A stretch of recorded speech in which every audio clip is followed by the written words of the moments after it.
Hi, my name is Andria. Welcome back if you're new here. On this channel, I will show you how you can weave the Charlotte Mason method into your homeschool through multicultural studies and give you tips on how to get started with the Charlotte Mason method. If you're just getting started with the Charlotte Mason method, you may be wondering how to do a poetry study or why poetry study is so important. So in this video, I'm going to talk about the reasons why teaching poetry to your kids is so important, and then walk you through how to easily do a poetry study in just a few minutes a day.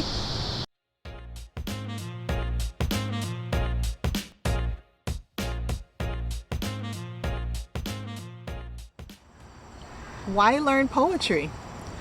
I know many parents, when they're new to homeschooling, don't even think about teaching poetry.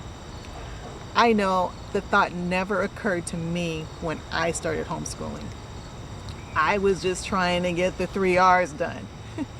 Many people think of poetry for children as old Mother Goose nursery rhymes, which my children loved, by the way. I have heard other parents say that it's a waste of time because their kids should spend their time on learning their math facts, their history, and science. But poetry can help shape your child's character. It can entertain them when they're bored. And I can tell you, I've seen my kids singing and reciting their poems while playing games outdoors and on the swing set in the backyard. Poems can help your children to understand history and people from diverse cultures. The Charlotte Mason method encourages poetry memorization and poet study as part of the curriculum. It only takes a few minutes a day, and you should choose a poet to study during your 12-week term, or you can study the same poet for the whole year. During that term, though, introduce your child to poems written by that poet. Just spend a few minutes a day, a few days a week, reading those poems. You'll find that sometimes she likes the poem, or sometimes she doesn't. But read the poems, find out which ones spark her curiosity, and focus on what she likes. Your young children who have not yet learned to read, set a particular time in your day, like maybe during lunchtime, or during a short mid-morning break, or perhaps during their playtime. Whatever time you do choose, make it brief, read the poem a couple of times through, then recite the poem together a few more times.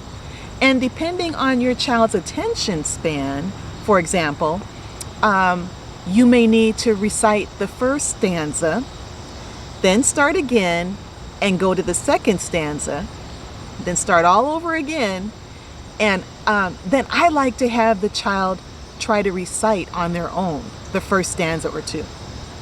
Be sure not to frustrate your child. You want them to enjoy the poetry study, and you want them to end on a good note. Sing-song the poem if you have to. Make it fun, and this should be no more than about 5 minutes or so for a very young child. Older children, you can spend about 15 minutes for poetry study. But during that next poetry time, start again at the first stanza, read the poem through a couple of times, and then have them recite the poem at the first stanza and see how far you can go together. And then give your child a chance to try on his own.